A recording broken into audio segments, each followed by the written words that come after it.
All right, good afternoon, fifth grade math parents. I just wanted to send this quick video as an update, well, not an update, a reminder about our Google Classroom and the value that it has for us as we move forward in the year. I sent out these instructions earlier in the year along with the class code on how to join our math parents Google Classroom. The purpose of this website is for you to see what we're doing on a day-to-day basis, and if you would like to do any additional support work at home that's not mandated but of your choice, either as the unit goes on or as we have a unit test. So just to quickly show you, so this is the classroom that you are a part of. It's the Zortea Math Parents, and this is what you'll see on a day-to-day basis. So for example, 2 days ago, I posted dividing unit fractions to 10.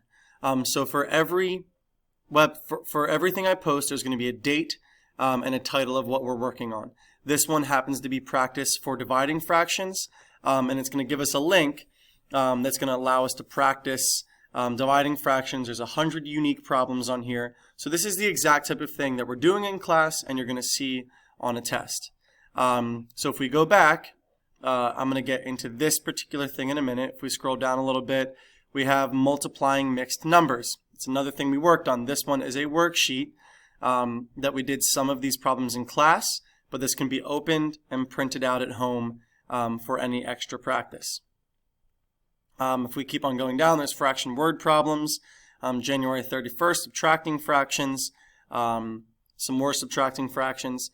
So as you scroll, you can see dates change, and you can see topics change. So these, like I said, these are great resources if you choose, if you want to A, see what we're doing on a day-to-day basis, or B, have a little bit of extra practice. I'm also going to work on posting example problems, because some of us I've heard, some concerns about the new math or the way that I do things. So in terms of operations, I'm not specific about that. So I don't, if you want to do some extra practice, there doesn't have to be a worry about, are you saying it the way that I'm doing it? If we show our students multiple ways to solve problems, that's all good.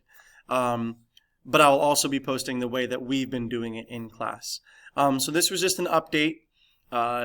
If you have any specific questions, please let me know about joining this classroom. There's our class code right there if you're not already part of it.